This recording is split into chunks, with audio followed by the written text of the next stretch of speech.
Êxodo 14 descreve um incrível momento na história de Israel.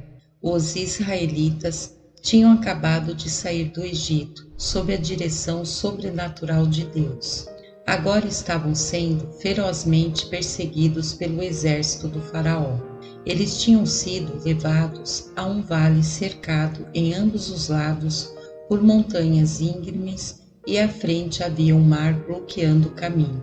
Eles ainda não sabiam, mas estavam prestes a vivenciar a noite mais negra e tempestuosa de suas almas. Eles se enfrentariam uma noite cheia de agonia, pânico e desespero, que testaria até o extremo os seus limites. Tenho certeza que você conhece esse capítulo da história de Israel. A maioria dos cristãos sabe o que aconteceu no Mar Vermelho e como Deus livrou milagrosamente o povo escolhido. Mas você pode se perguntar o que esse incidente tem a ver com o título da mensagem, A Feitura de um Adorador. Eu creio que essa passagem tem tudo a ver com como Deus transforma o seu povo em adoradores. Na verdade, nenhum outro capítulo da Bíblia demonstra isso de modo mais intenso. Veja, adoradores não são feitos durante avivamentos, não são feitos em dias cheios de sol, dias de vitória e de saúde. Adoradores não são feitos quando se vê o inimigo fugindo em debandada. A verdade é a seguinte: os adoradores de Deus são feitos durante as noites negras de tempestades, e o modo pelo qual respondemos às nossas tempestades determina exatamente que tipo de adoradores nós somos. Hebreus 11 nos dá esta imagem de Jacó, em idade avançada. Pela fé, Jacó, quando estava para morrer, abençoou cada um dos filhos de José e, apoiado sobre a extremidade do seu bordão, adorou. Hebreus 11, 21. Por que Jacó é retratado dessa maneira nos dias de sua morte? Primeiro, precisamos notar que Hebreus 11 é o capítulo conhecido como a Galeria da Fé da Bíblia. Jacó é apenas uma das várias figuras listadas neste capítulo, como um exemplo de fé que devemos emular nestes últimos dias. Cá está um homem que havia atravessado tormenta após tormenta. Ele e sua família viveram experiências dramáticas a cada passo. O próprio Jacó enfrentou pessoalmente muitas dores, sofrimentos e agonias em seus anos na terra. Agora, Jacó sabia que sua vida estava para acabar. É por isso que o vemos dando sua bênção aos netos. E o que Jacó faz ao rever os acontecimentos de sua vida? Ele é levado a adorar. Nenhuma palavra é proferida por esse homem. Mesmo assim, ao se apoiar sobre seu bordão maravilhado pela vida que Deus lhe deu, ele adorou. 11, 21. Jacó adorou a Deus naquele momento, porque a sua alma estava em descanso. Ele havia experimentado a fidelidade de Deus acima de qualquer possibilidade de dúvida, durante o curso de toda uma vida. Jacó provavelmente reviu na mente todas as vitórias que Deus lhe havia concedido a cada vez. E agora o patriarca concluía: não importa o tipo de guerra que eu estivesse enfrentando, em todas as tormentas, Deus se provou fiel a mim. Houve vezes em que eu achei que não aguentaria por causa do pânico e do desespero, mas o Senhor me conduziu em cada uma das situações. Ele sempre foi fiel. Ó Senhor, Deus Todo-Poderoso, eu te adoro. Estou escrevendo essa mensagem hoje para todo aquele que esteja enfrentando agora os piores momentos de sua vida. É dirigida às pessoas que descreveriam a sua luta de hoje como sendo uma noite negra e cheia de tempestades. Você está em meio a um período de provação tremenda. Na verdade, o seu sofrimento é tamanho que requer uma intervenção milagrosa de Deus. Desejo lhe mostrar a partir das Escrituras que o Senhor quer que você caia dessa tempestade como um adorador. Ele lhe abriu um caminho em meio a essa noite de escuridão e tem um plano para lhe retirar disso, para você se tornar um brilhante exemplo diante do mundo em relação à fidelidade que ele tem para com seu povo. O Senhor colocou Israel diante de uma situação impossível por duas razões. As Escrituras nos dizem que o próprio Senhor orquestrou essa noite negra e tempestuosa para o seu povo. Primeiro, foi Deus que os guiou ao vale junto ao mar. Disse o Senhor a Moisés: fala aos filhos de Israel: vos acampareis junto ao mar. Êxodo 14, 1, 2. Também foi Deus que endureceu o coração de Faraó contra Israel. Endurecerei o coração do Faraó para que os persiga. 14, 4. Por que Deus faria isso? Primeiro, o Senhor nos diz: serei glorificado em Faraó e em todo o seu exército, e saberão os egípcios que eu sou o Senhor. 14, 4. Segundo, Deus queria que o seu povo entrasse no deserto que se aproximava, como adoradores, e por isso que lhes era importante que emergissem do Mar Vermelho, agora com adoração no coração. Deus queria não murmuradores e reclamações, mas verdadeiros louvadores. Ele havia chamado Israel de herança, o povo que personificava o seu eterno propósito sobre a terra. Por isso, eles deveriam ser exemplos vivos de sua fidelidade para com o povo em suas maiores provações. O cenário era o seguinte: Israel estava agora acampado junto ao mar. O povo havia erigido suas tendas e estava se alegrando na liberdade recém-encontrada. Depois de 400 anos de cativeiro, Deus os havia tirado da fornalha férrea do Egito e agora festejavam ruidosamente ao provar o primeiro sabor da liberdade. Eles estavam cheios daquela esperança que a liberdade traz, cantando e gritando. Acabaram as chibatadas, acabaram as perseguições. Finalmente estamos livres. Eles também estavam entusiasmados pelas promessas que Deus lhes havia dado. Ele lhes havia dito basicamente: há um novo dia à sua frente. Tenho uma terra prometida um pouco adiante, esperando que vocês entrem nela. Essa cena representa de modo pungente o cristão libertado por Deus do seu pecado. O crente se rejubila na liberdade que acabou de encontrar, liberto de todas as escravidões passadas.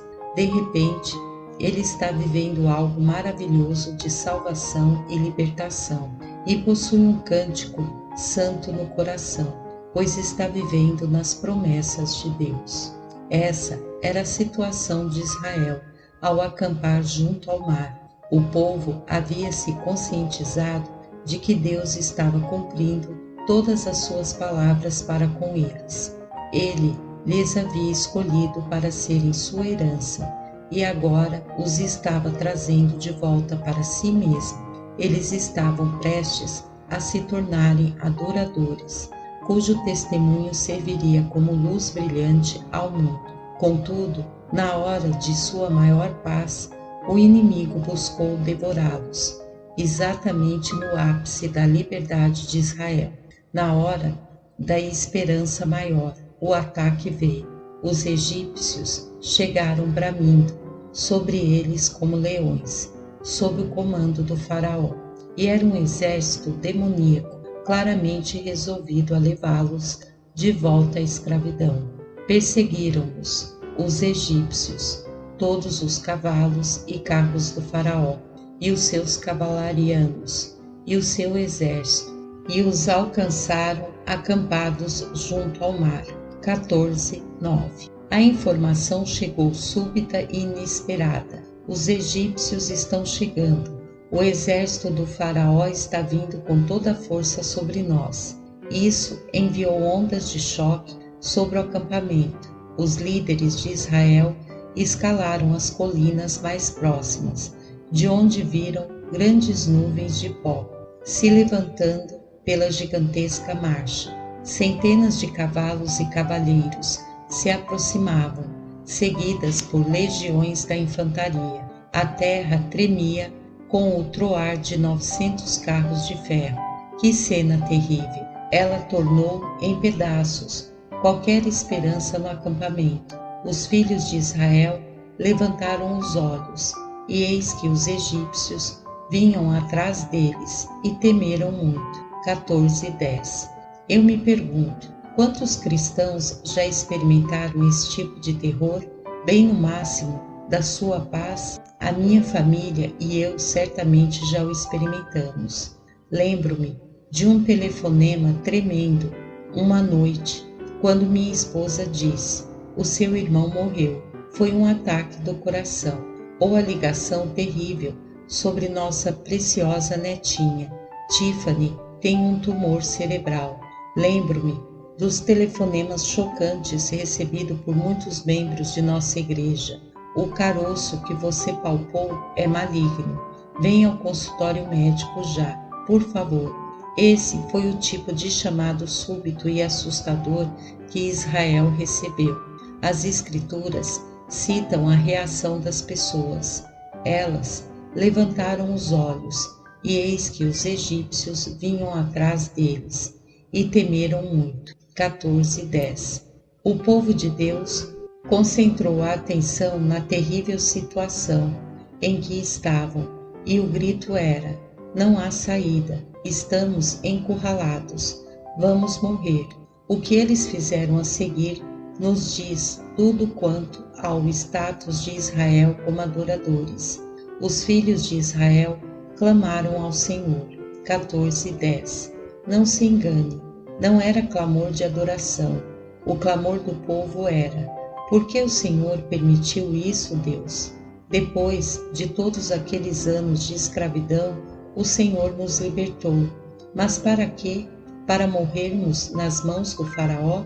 Depois de tanta dor e sofrimento, é aqui que vamos acabar? O Senhor nos encheu de promessas, nos libertou, nos deu grandes promessas. Mas mesmo assim, quando obedecemos a Tua palavra, o Senhor deixa que o inimigo caia sobre nós. Por que faz isso com a gente? Era melhor para nós no tempo do Egito. Se for assim que tudo vai acabar, então não vale a pena te servir. Você já se sentiu assim? Foi isso que você disse naquela hora terrível? A amargura cresceu em você? Você chorou como Israel? O que fiz para merecer isso? Eu escolhi te amar, Deus. Fiz o possível para seguir a tua palavra e te servir. Por que está me tratando assim? Só vejo mais dor à frente. No meio do sofrimento, Deus envia ao seu povo uma mensagem de 3 pontos. Deus mandou Israel fazer 3 coisas em meio ao sofrimento. Não tema, se aquiete, veja a salvação do Senhor. O seu chamado a Israel foi: eu vou lutar por vocês, simplesmente mantenham a paz. Apenas se aquietem e ponha tudo em minhas mãos. Nesse momento estou realizando uma obra dentro da defesa espiritual. Está tudo sob o meu controle. Então, não entrem em pânico. Confiem em que estou combatendo o diabo. Essa batalha não é de vocês. Logo vieram as trevas sobre o acampamento. Era o início da negra e tempestuosa noite de Israel, mas também era o começo da obra sobrenatural de Deus. Ele enviou um tremendo e poderoso anjo protetor para ficar entre o seu povo e o inimigo. Eu creio que Deus ainda envia anjos protetores para se acampar ao redor daqueles que o amam e temem. Salmo 34:7. Mas não foi só isso. O Senhor também moveu a nuvem sobrenatural que havia dado a Israel para guiá-los.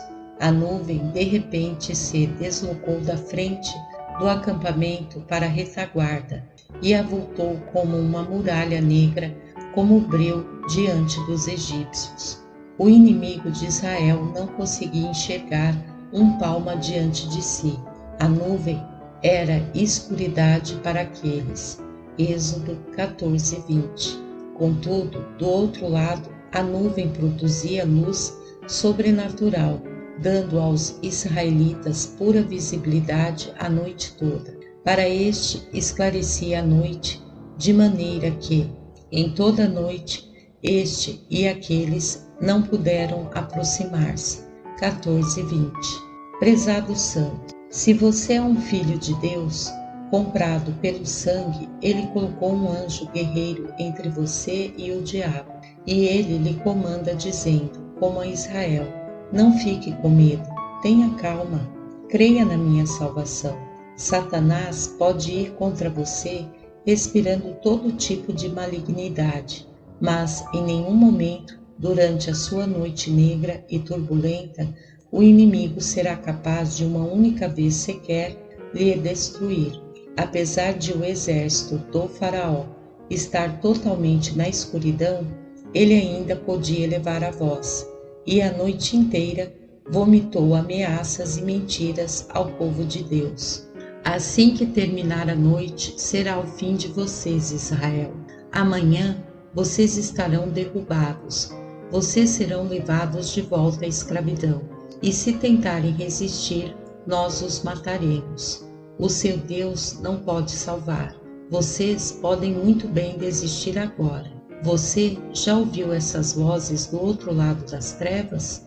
O inimigo de sua alma já ficou golpeando seu ouvido a noite toda com mentiras e ameaças? As tendas de Israel sacudiram com essas mentiras por toda a noite escura, mas não importava o volume de som com o qual o inimigo os ameaçava. Um anjo estava a postos para protegê-los, e Deus havia feito uma promessa ao seu povo. Ele já lhes havia dito que o traria a salvo. Eu sei o que é ouvir essas vozes ameaçando. Há pouco viajei para o leste europeu, onde conduzimos 30 dias de conferências para ministros em vários países. Ao chegarmos ao nosso último encontro em Budapeste, na Hungria, eu estava cansado. Assim que acabei de pregar aquela noite, o meu coração começou a ter palpitações. Subitamente comecei a suar. Entendi que não conseguiria terminar de dirigir os trabalhos e pedi ao meu filho Gary para assumir. Ao descer do púlpito, ouvi uma voz buzinando no meu ouvido. Você está morrendo, David. Você acabou de pregar o último sermão. Antes do fim do dia, o seu coração dará a batida final. Era uma voz vindo do outro lado da muralha negra e estava cheia de mentiras, para produzirem medo em mim. Quando cheguei ao quarto do hotel, eu simplesmente não conseguia repousar. A voz continuava lá, ameaçando. Ela lembrava a mim outros ministros que eu conhecera e que haviam morrido. Eu derrubei aquele pastor amigo seu e acabei com aquele evangelista que você conhece.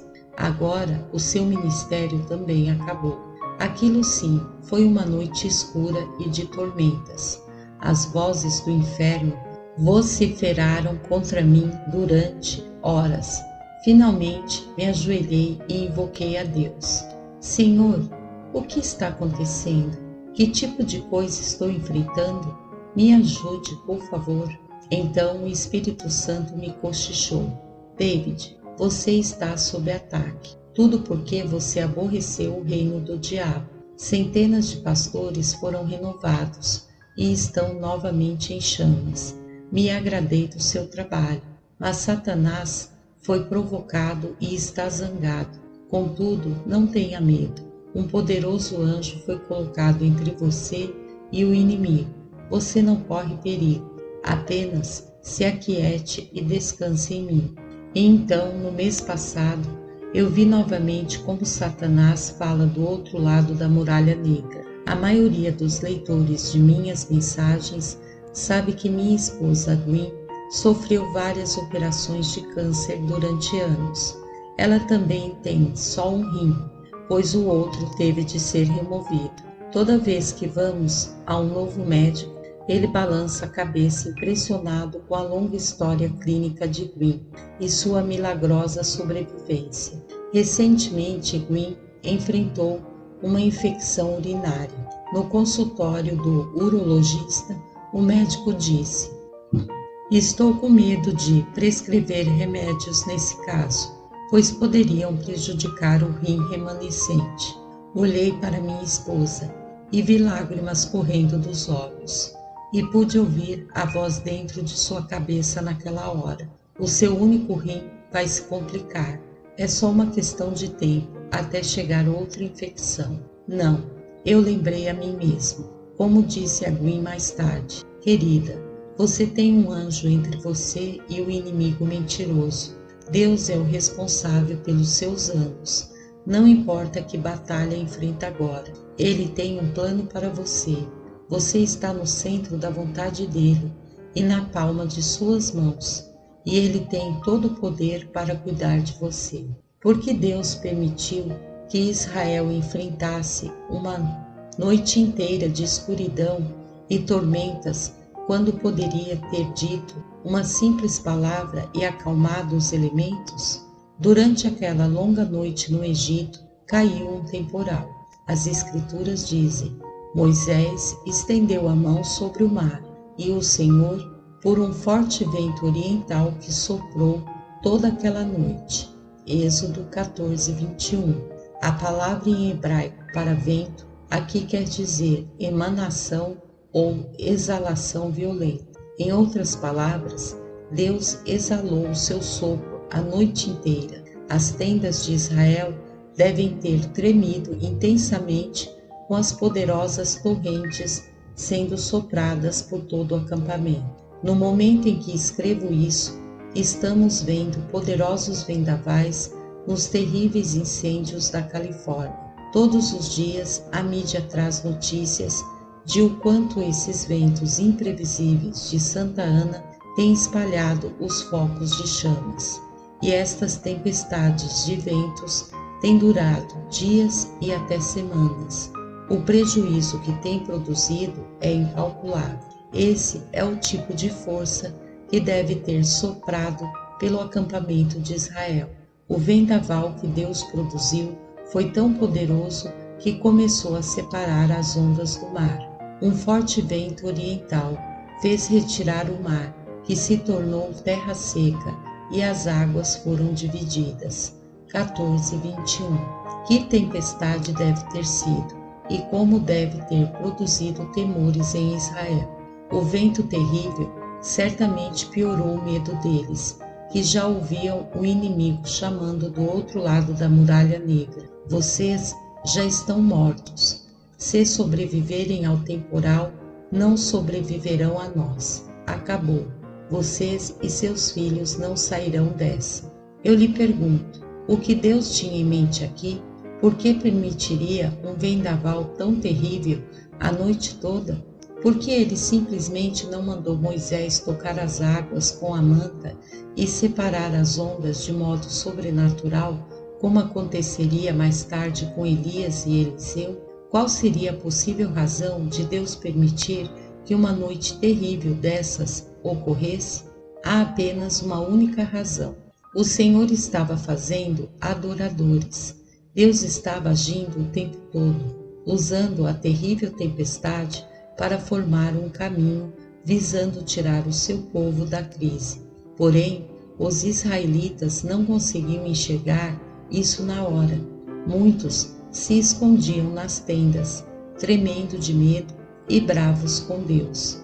Mas os que saíram testemunharam um glorioso show de luzes. Eles também contemplaram a gloriosa imagem de ondas se acumulando, poderosas montanhas de água se elevando para formar um caminho seco através do mar. Quando o povo viu isso, deve ter gritado: "Veja, Deus usou o vento para abrir o caminho para nós. Louvado seja o Senhor." Eu creio que a luz sobrenatural produzida por aquela nuvem é um quadro da palavra de Deus.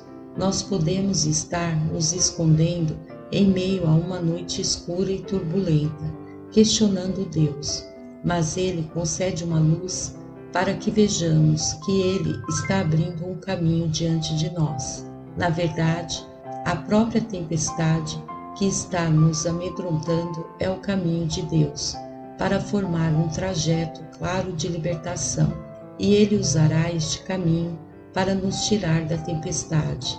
Mas para vermos isso, temos de chegar à luz da Sua palavra, para nos maravilharmos diante dos seus atos de libertação. Foi lá, em terra seca, no meio do Mar Vermelho, que Deus buscou tornar o seu povo em adoradores. Com a chegada da manhã, todo o acampamento viu a maravilha que a tempestade havia produzido. Águas poderosas se acumulando alto de cada lado, e diante deles havia um caminho de terra seca, atravessando reto o Mar Vermelho. Agora o Senhor ordena que marchem por essa rota seca, bem em meio ao mar. Você pode pensar, não precisava de muita fé para Israel obedecer. Afinal de contas, eles estavam em terra seca.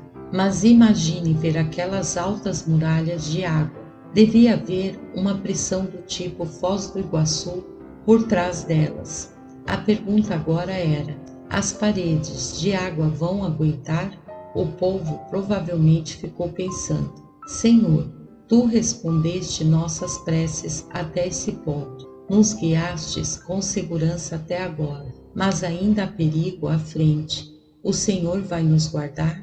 Nesse ponto, Deus queria que o povo visse que Ele tinha um plano em mente o tempo todo. Primeiro queria que eles reconhecessem que Ele havia sido Deus para eles ao longo de todo o caminho. Queria que soubessem que jamais iria falhar com eles, que Ele possuía o mundo inteiro, incluindo seus inimigos, em suas mãos todo-poderosas. Essas pessoas já haviam experimentado de suas bênçãos, haviam visto suas promessas sendo cumpridas a cada uma das fases. Agora aqui estava o maior teste de todos. À frente deles estava o trajeto que os levaria à segurança. Nesse momento crucial, Deus queria que o povo olhasse aquelas paredes e cresce que Ele iria segurar as águas até que chegassem salvos ao outro lado. Em termos simples, Deus queria para o seu povo uma fé que declarasse: aquele que iniciou esse milagre para nós o terminará. Ele já nos provou que é fiel. Olhando para trás, vemos que todos os nossos temores eram infundados. Não devíamos ter tido medo quando vimos os egípcios chegando. Deus pôs uma muralha sobrenatural de trevas para nos proteger deles, e não deveríamos ter tido medo de suas ameaças durante a noite. O tempo todo Deus nos forneceu uma luz iluminadora, enquanto nossos inimigos ficaram cegos com a escuridão. Nós também desperdiçamos temores com aqueles ventos tenebrosos, enquanto Deus usando-os para abrir uma rota de fuga para nós. Vemos agora que Deus deseja apenas nos fazer o bem. Temos visto do seu poder e glória em nosso favor, e agora estamos resolvidos a não mais viver com medo. Não importa para nós se as muralhas de água desabem, vivamos ou morramos, somos do Senhor, e o tempo todo estamos nas suas mãos. Então, que cheguem ondas à vontade, tal como nosso pai Abraão. Aguardamos uma cidade cujo arquiteto e edificador é Deus. Havia uma resposta pela qual Deus queria esse tipo de fé para Israel, àquela altura. Eles estavam prestes a enfrentar uma jornada através do deserto. Suportariam privações, perigo e sofrimento. Então disse: quero que o meu povo saiba que lhes farei unicamente o bem. Não quero que tenham medo de morrer toda vez que enfrentarem o perigo. Quero pessoas que não tenham medo da morte, por saberem que sou digno de confiança em todas as coisas. Não haveria um instante em que Deus deixaria aquelas muralhas de água caírem, e Ele queria a confiança das pessoas agora, deste lado do mar. Desse jeito, quando chegassem salvos no outro lado, seria no seu repouso. Ele queria adoradores de verdade, pessoas que o pudessem louvar o tempo todo, em qualquer situação.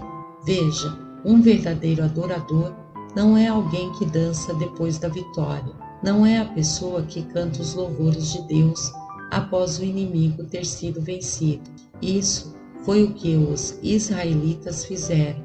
Assim que chegaram ao outro lado, cantaram e dançaram, louvaram a Deus e exaltaram sua grandeza. Contudo, 3 dias depois, esse mesmo povo murmurava amargamente contra o Senhor. Em Mara, não eram adoradores, mas vazios fazedores de barulho. Mostram que não haviam descoberto a natureza amorosa do Pai nas horas de dificuldade. Não havia tido alcance do amor do Pai Todo-Poderoso em meio à tempestade. O verdadeiro adorador é aquele que aprendeu a confiar em Deus na tempestade. A adoração dessa pessoa não está apenas em suas palavras, mas em seu modo de vida. A sua alma está em repouso em todo o tempo, pois sua confiança na fidelidade de Deus é inabalável. Ela não está com medo do futuro, porque não tem mais medo de morrer.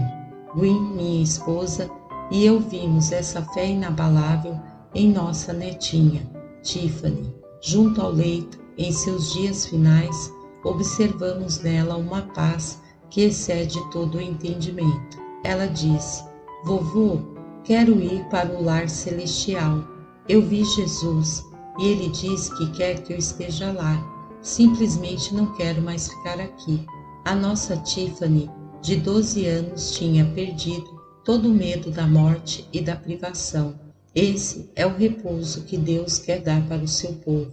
É uma confiança que diz, como Paulo e como Tiffany: "Vivendo ou morrendo, sou do Senhor." É isso que faz um verdadeiro adorador. Oro para que todos os que leiam essa mensagem possam dizer em meio às suas tempestades: "Sim, a economia pode desmoronar. Sim, eu ainda posso estar enfrentando uma noite tempestuosa e negra, mas Deus tem se provado fiel a mim. Não importa o que aconteça, descansarei em seu amor por mim." Amém.